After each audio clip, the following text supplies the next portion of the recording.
요한은 요한복음에 7개의 사건, 7개의 기적, 7개의 표적을 적어놨어요.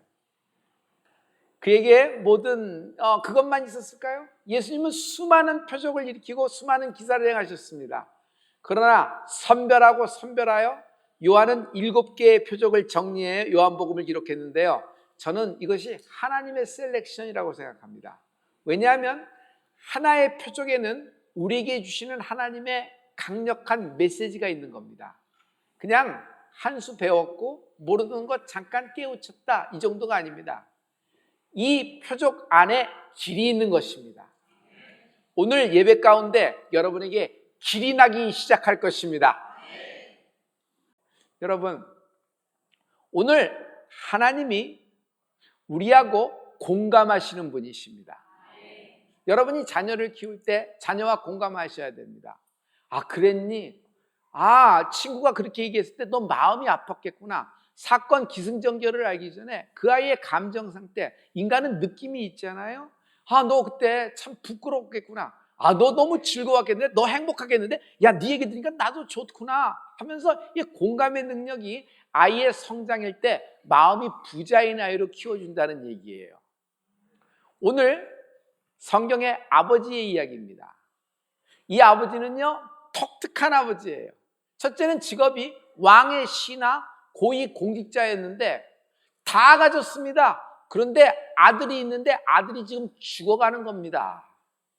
그래서 이 아버지는요, 소문이 들려요. 가나 근처에 예수님이 오셨다. 전에 가나에서 무슨 일이 있었냐면 워터 투 와인, 맹물이 포도주로 변한 사건을 이 아버지도 들었나 봐요.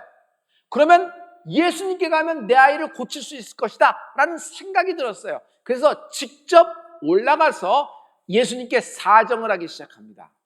이 아버지는요, 귀족이에요. 누구에게 무릎 꿇릴 일과 누구에게 부탁을 하거나 통사정을 할 필요가 없어요. 그런데 갑자기 겸손하게 됐죠. 이 겸손은 고난이 주는 겸손이에요. 여러분, 교만해서 되는 일은 아무것도 없습니다. 아무리 평탄하고 아무리 일상이 부드럽게 잘 진행된다고 하더라도 교만하면요, 언젠가 브레이크 걸리고 교만하면 언젠가 부딪힐 수 있고 한 방에 갈 수 있어요. 이 아버지는 고난 때문에 겸손해졌어요. 성도 여러분, 우리도 그렇지 않아요? 정말 감당 못할 일 때문에 우리가 여기서 겸손해지고 주님께 나아가게 되는 축복이 있을지어다. 아이처럼 됐습니다. 예수님께 가서 예수님, 내 아들이 죽어갑니다. 가버나움에 우리 집이 있습니다. 죽어갑니다. 우리 아들 고쳐주세요 했더니 예수님이 그 통사정을 듣고 화를 내시는 것 같아요. 그 통사정을 듣고 외면하시는 것 같아요. 아니, 답답해. 너희들은 도대체 기적, 표적, 너희들에게 어려운 일이 생겨야지만 내게 오는구나. 잘 될 때, 잘 나갈 때, 높은 자리에 있을 때, 그리고 모든 것이 부유하고 풍요로울 때, 건강할 때, 젊을 때 내게 안 오고 뭐 문제가 생기고 사건이 생기고 어디 부적절 죽게 될 때만 내게 오니까 답답하구나 하는 말씀으로 요한복음 4장 48절에 말씀하고 있어요. 우리 이 말씀을 다 같이 선포하십니다. 요한복음 4장 48절입니다. 다 같이. 항아리에 물을 채우라 하신 예수께서 이르시되 너희는 표적과 기사를 보지 못하면 도무지 믿지 아니하리라. 답답하다. 좀 질병 없이 부자일 때, 부유할 때, 잘 나갈 때, 합격하고 진학하고 결혼해서 행복할 때, 직장에서 높은 자리 갔을 때, 사업이 일취월장 성장기로 들어갔을 때, 그때 내게 오면 좋지 않겠느냐라는 말씀처럼 들려요. 저는요, 모태신앙으로 는 잘했지만 예수님께 내가 직접 나아가게 된 건 고난 때문에 나아가게 됐습니다. 내 힘으로는 풀 수 없는 난제에 부딪혔을 때, 두 손 두 발 다 들었을 때 주님께 나아가게 됐어요. 이 아버지의 동기나 나의 동기나 비슷해요. 계기가 비슷하단 말이에요. No good, 좋지가 않아요. 여러분, 급해서 화장실 들어가기 전과 화장실 나온 후는 같아요, 달라요? 완전히 달라요. 이게 우리들의 마음이에요. 예수님의 이 말씀을 보면 일견 리젝트, 거절하는 분위기처럼 들려요. 그런데 이 아버지는 통사정을 다시 합니다. 예수님, 물이 포도주로 만드셨잖아요. 내 아들이 죽기 전에 내려오세요. 가버나움입니다. 가버나움까지 제가 잘 모실게요. 차량도 대기했어요. 와서 직접 내 아들에게 안수해요. 고쳐주세요. 고쳐주세요. 막 매달리는 겁니다. 그런데 이렇게 계기가 불량하고, 심지어 이 아버지의 이야기를 디테일하게 살펴보면요, 신앙 고백, 믿음을 보이지가 않아요. 그런 건 하나도 보이지가 않아요. 그런데 아버지가 통사정에 예수님은 바로 이 아들을 고쳐주십니다. 내 아들이 살았다. 네 아들이 살았다. 지금 죽기 바로 일목 직전에 숨이 넘어가는데 그 아들을 통하여 아버지에게 얘기하는 거예요. 네 아들이 살았다. 왜냐하면 하나님은 나와 공감하신다. God knows my pain. 하나님은 내 지금 마음과 내 상황, 내 상태를 아세요. 사람들이 전체 드러난 모든 일을 보고 다 결정을 짓고 판단하고 여러 가지 얘기를 할 수 있으나 개인의 속사정이 있어요, 없어요? 말 못할. 그런데 주님은 그 깊은 것까지 나와 공감을 하고 계시는 분이에요. 그래서 공감하시는 분, 하나님은 위기의 순간에, 하나님은 위격의 순간에 나를 끄집어 올리시고 그 구덩이에서 나를 살리시고 나를 붙잡아 주십니다. 그래서 이 아버지의 통사정이 부르짖음이에요. 여러분, 부르짖음에는 정말 끈끈한 하나님과의 어떤 유대감이 있어요. 그래서 하나님은 부르짖으라 그랬죠. 부르짖을 때 하나님이 응답하시고 크고 비밀한 것을 내게 알려주리라 그랬어요. 여러분, 힘을 다하여 오늘 부르짖을 때 동기야 어떻든, 오늘 나온 계기야 어떻든, 지금 당신의 상황이 어떻든, 아쉬움과 결핍 때문에 나왔건 뭐랬건 주의 성전에 나온 자의 부르짖음에 하나님은 당신과 공감하시고 응답하십니다. 이 사건, 이 아버지의 사건이 요한복음에 기록된 두 번째 표적이라 그랬어요. 두 번째 표적의 포인트는 말씀이다. 굉장히 이상해요. 내 아들이 살았다? 예수님의 단 한마디에 이 아버지는 그 한마디 딱 고개를 끄덕이더니 그 길로 출발해버립니다. 예수님은 놔두고 자기 혼자 가버나움 집으로 가는 겁니다. 출발해버렸어요. 굉장히 이상한 장면이에요. 오직 말씀만 했어요. 뭐 치료약을 준 것도 아니고 뭐 어떻게 해주신 것도 아니고 말씀만 떨어졌는데 아버지는 출발해요. 왜 그럴까요? 라는 거예요. 왜 그럴까요? 확신이다. 딸 가진 아버지는요, 딸이 남자친구를 데리고 오면 그 사람을 봅니다. 중요한 건 사람을 살펴보면 사람 안 좋은 면이 어디 있겠어요. 다 어떤 면에 좋은 점이 있죠.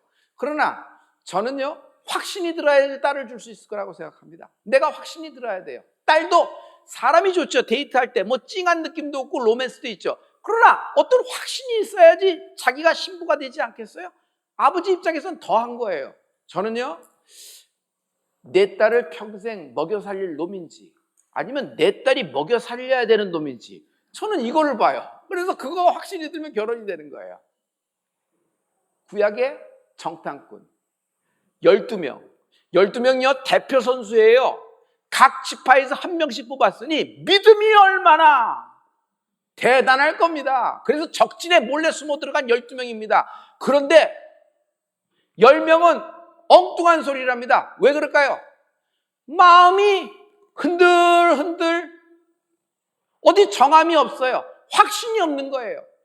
아니, 믿음이 있으니까 출애굽도에서 나왔지. 그러나 확신이 없어요. 그래서 확신이 없는 메뚜기 같은 보고를 합니다. 그러나 2명은요, 똑같은 현실, 똑같은 상황을 보고도 확신이 장착이 돼 있어요.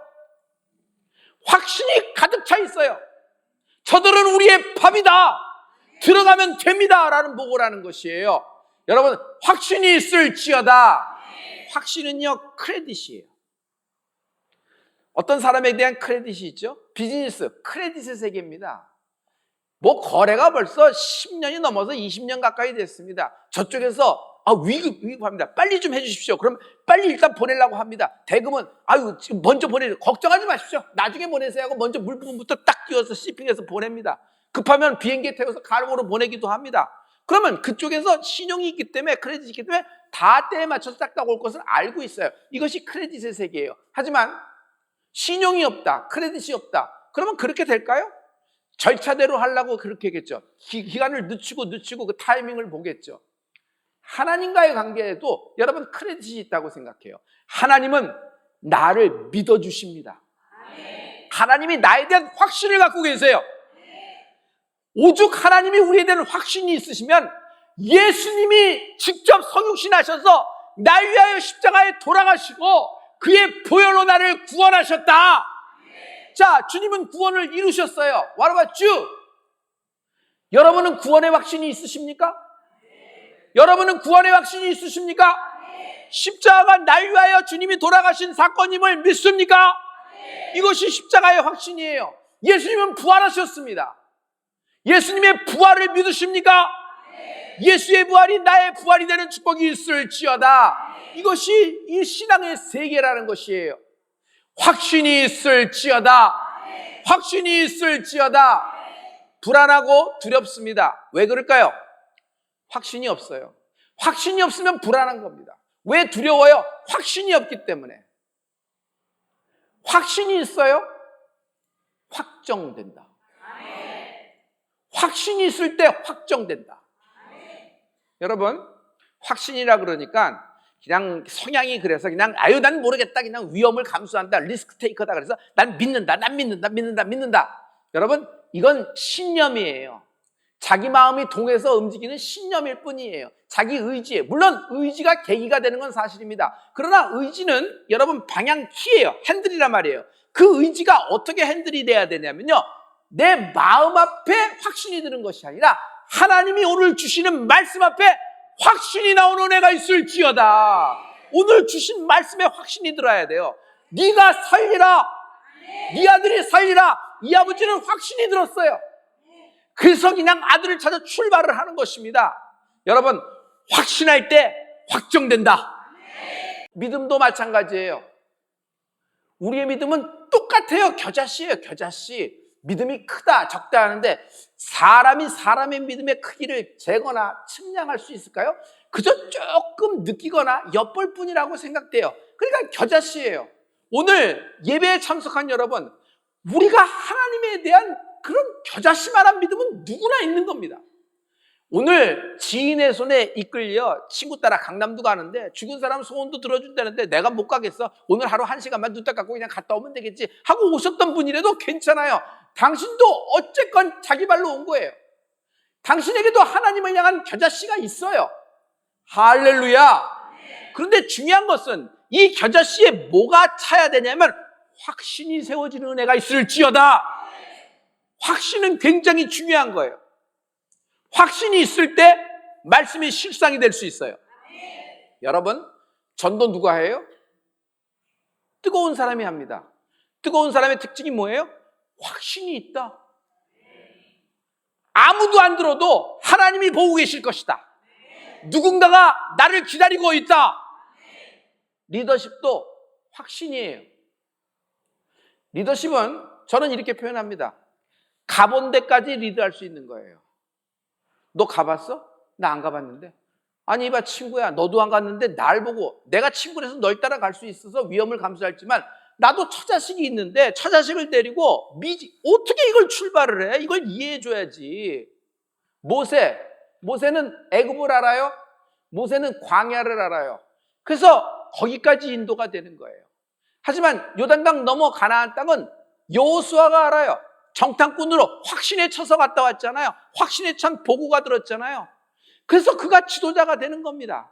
그래서 리더십도 확신의 세계고 가본 데까지 갈 수가 있는 것이에요. 이 아버지가 출발을 했어요. 집으로 가버나움으로 가는 겁니다. 가버나움으로 내려가는데 집에서 올라오는 하인을 만나요. 아들이 낳았어요, 주인님. 언제 낳았어? 언제 낳았어? 굉장히 이상해요. 이 아버지가 이렇게 얘기하면 안 돼요. 아들이 낳았으면 춤춰야 될 거예요. 죽었던 아들이 낳았으니까 그냥 초상집이 잔치집이 됐으니까 내 아들이 살았다 그러면서 이야 기가 막히다, 빨리 가자, 차를 몰아라, 빨리 급행으로 가자, 뭐 전화를 연결하라, 뭐 이런 얘기를 많이 했을 거예요. 근데 이 아버지는 엉뚱하게 아들이 낳았다는 말에 시점을 물어봐야 타이밍. 언제 나왔냐? 언제 나왔냐? 이게 왜 이렇게 중요할까요? 요한복음 4장 51절과 52절에 이 비밀이 있습니다. 이 말씀을 다 같이. 내려가는 길에서 그 종들이 오다가 만나서 아이가 살아있다 하거늘 그 낫기 시작한 때를 물은즉 인쇄 7시 열기가 떨어졌나이다 하는지라. Yesterday 7시인데 어제 7시에 됐다는 거예요. 생각해보니까 아버지가 생각해보면 예수님이 7시경에 말씀하셨거든. 어제 그 말씀하실 때 말씀이 그대로 이루어진 겁니다. 그런데 이상하죠? Yesterday, 왜 어제를 왜 적어놨을까? 요한은 이걸 분명히 적어놨어요. 이것이 하나님의 셀렉션, 하나님이 우리 주신 강력한 메시지가 되는 거예요. 오늘 여기에 확신을 받는 은혜가 있을지어다. 나라면요 그냥 그날 밤에 내려갔을 거야. 아무리 새벽이라도 죽어가는 아들 앞에 아버지가 여유를 부리는 아버지가 어디 있어요? 그냥 예수님 말씀 들었으니까 빨리 내려가서 아들의 상태를 확인할 겁니다. 근데 이 아버지는 나랑 달라요? 오버나잇. 지금 가나예요. 물이 포도주로 변한 혼인잔치에 그 사건이 있었던 첫 번째 표적이 있었던 곳에서 일어난 일이란 말이에요. 거기서 하룻밤을 보냅니다. 하룻밤을 보내요. 이 아버지가 왜 가나에서 하룻밤을 더 묵었는지에 대해서 성경은 침묵하고 있고 그 동선에 대해서는 얘기하고 있지 않아요. 그러나 저는 이렇게 생각해 봐요. 예수님과 가나에서 하룻밤을 보냈을 가능성이 크다. 가나 혼인잔치에 하나님의 아들 예수님을 자기가 직접 만났어요. 그래서 그 말씀을 듣고 확신에 찼어요.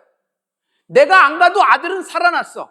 그런데 예수님, 하나님의 아들을 내가 직접 만나는 귀한 찬스를 얻었는데 여기서 그냥 이 말씀 하나 듣고 스치고 지나갈 것인지 여기서 예수님과 하룻밤을 보낼 것인지 그 인생에 그 왕의 신하의 그 고위공직자의 가장 인생에 가치 있는 하룻밤이 예수님과의 하룻밤이 되지 않았을까요? 많은 얘기를 들었을 겁니다.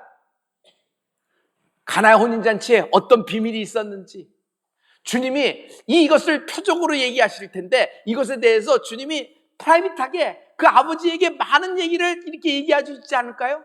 성경에는 없습니다. 근데 충분히 나는 그렇게 생각해요.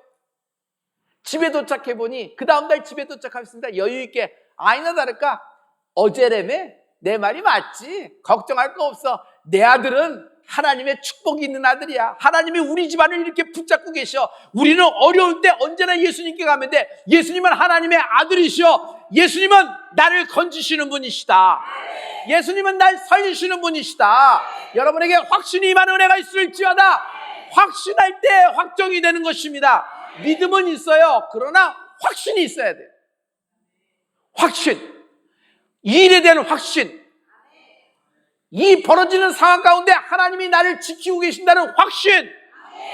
하나님이 내 인생을 주관하고 계시다는 확신. 아니 지금 현실은 죽어가고 현실은 암이에요. 당신에겐 치료법도 없어서 집에 가서 잘 쉬라고 얘기했어요. 그러나 이 사람이 뭐라 그래요? 산대. 자기는 산대. 아이 진단서는 자기가 받았는데 산대. 나는 확신한데. 나는 느낌이 그렇고 하나님이 그렇게 말씀하셨어. 난 살 거다. 나는 살 거다. 나는 살 거다. 하나님이 살 거다. 확신이 임하는 은혜가 있을지어다. 하나님은 지금 당신과 공감하고 계세요. 요한복음 16장 13절이 오늘 중요한 열쇠가 될 수 있어요. 요한복음 16장 13절입니다. 우리 이 말씀을 다 같이 요한복음 16장 13절 다 같이 그러나 진리의 성령이 오시면 그가 너희를 모든 진리 가운데로 인도하시리니 그가 스스로 말하지 않고 오직 들은 것을 말하며 장래일을 너희에게 알리시리라. 성령님은 인도하세요. 왜 그럴까요? 여러분 성령의 인도합니다. 자기 의지로 하는 건 한계가 있어요. 내 힘으로는 갈 데가 정해져 있어요. 거기까지밖에 못 가요. 그 다음부터는 모르는 거예요. 아무도 가본 적이 없으니. 그러나 아무도 안 가본 곳 unknown territory, unknown world가 있습니다. 하나님이 내게 미지의 여행을 열어주시는데 새판을 역사하시는 거예요. 하나님이 여러분에게 적과 꿀이 가나 뜨르는 가나안 땅을 약속하셨습니다. 이거는 그 당시 이스라엘 백성 12지파에게 말씀하신 것이 아니라 오늘 나에게도 말씀하신 것이다. 여러분 반드시 터치다운되는 은혜가 있을지어다. 구원에 대한 확신이 많아. 성령의 인도함을 받으십시오. 진리, 말씀이 진리예요. 우리는 순리대로 사는 사람 아닙니다. 세상 살아갈 때 순리는 중요합니다. 순리대로 살지 못해서 참 어려움을 겪으니까 어떤 사람은 크리스찬인 우리보다도 더 인성으로나 순리적으로나 인격적으로나 참 본받을 점이 많은 사람도 우리가 많이 보긴 합니다. 그러나 그럼에도 불구하고 하나님이 이렇게 미달되고 부족하고 받을 자격도 없고 받을 가치도 없는, 받을 준비도 안 된 우리에게 상속자로 불러주셨다. 하나님이 나를 상속자로 불러주셨는데 이 상속자에 대한 확신이 들어야지. 나는 아닌 것 같아. 나는 하나님의 상속이 없는 것 같아. 괜히 하나님이 위로하시려고 한마디 한 것 같아. 아니요, 나는 하늘나라에 등재된 하나님의 상속자다. 자녀이면 상속자, 하나님의 상속자, 그리스도와 함께한 상속자, 자녀이면 상속자, 하나님의 상속자, 그리스도와 함께한 상속자, 확신이 드는 은혜가 있을지어다. 이게 어떻게 확신이 들어요? 성령의 인도함을 받을지어다. 성령의 인도함을 받을 때 확신이 사는 겁니다. 확신의 3박자가 있어요. 환자가 왔습니다. 이 환자가 확신을 가질 때 3박자가 필요합니다. 3박자가. 첫째는 하나님입니다. 여러분, 하나님은 당신이 낫기를 원하십니다. 하나님은 믿음의 주요라 그랬어요. 온 좋게 하시는 분이에요. 하나님은 당신을 상속자로 불러주셨고 자녀로 불러주셨어요. 당신을 고치시는 하나님이세요. 하나님은 병 주고 약 주고 왔다 갔다 업앤다운해서 고생해서 날 좀 알아라 이렇게 말씀하시는 분이 아니에요. 하나님은 어떤 경우에도 나를 끌어올리시고 어떤 잘못을 해도 하나님은 당신에게 등을 돌리지 않으세요. 당신을 좋아하세요. 당신을 사랑하세요. 세상 사람 다 등 돌려도 주님은 나를 달려오시는 주님을 찬양합니다. 여러분, 그 병상에서, 그 수술대에서, 그 사망의 음침한 골짜기에서 당신이 죽을 지옥 문간 앞에서 당신을 끄집어내신 분이 하나님이세요. 예수님의 능력을 의지하는 은혜가 있을지어다. 하나님은 당신이 낫기를 원하십니다. 둘째, 안수자에게 확신이 있어야 돼요. 제가 안수할 때 낫겠는데, 이 사람은 좀 어렵겠어. 또 왔어. 이게 또 어려움이 생겼군. 또 같은 어려움이겠지. 많이 한다니까. 목사니까 하긴 해야 되는데, 그래. 이 되겠어? 나사렛 예수에 끊어져 버릴지어다. 나의 불신앙이 되는 거야. 나의 불순종이 되는 거야. 사람을, 영혼을 함부로 내가 평가할 수 있다, 없다? 절대 없다. 절대로 없다. 하나님은 당신과 공감하고 계시다. 중요한 건 어떤 상황에 어떤 환자, 어떤 불가능한 상황 왔어도 하나님은 이를 붙드신다. 하나님은 고치시는 분이시다. 하나님이 당신을 통하여 영광을 받게 되실 것이다. 죽을 병 아니다. 죽을 병 아니다. 죽을 상황이 아니다. 죽을 일이 아니다. 네가 다시 살리라. 셋째, 환자가 확신이 있어야 돼요. 의사가 아무리 확신해서 기가 막힌 진단과 치료법을 얘기해도 환자가 놓으면 놓이는 거예요. 환자가 치료를 거부해. 환자가 치료를 거부해. 음식을 거부하고 주사를 거부하고 약을 거부해. 모든 걸 거부해. 그러면 그냥 거기서 그냥 급속도로 딱 떨어지는 걸 볼 수 있어요. 자, 하나님은 치료하시는 분이세요. 자, 우리도 믿음이 있기를 원합니다. 이 확신이 만날 때 의심이 떠나가고 하나님의 확신, 성령의 인도를 받는 여러분이 되길 예수 그리스도 축원합니다. 아무것도 아닌 것 같이 되리라.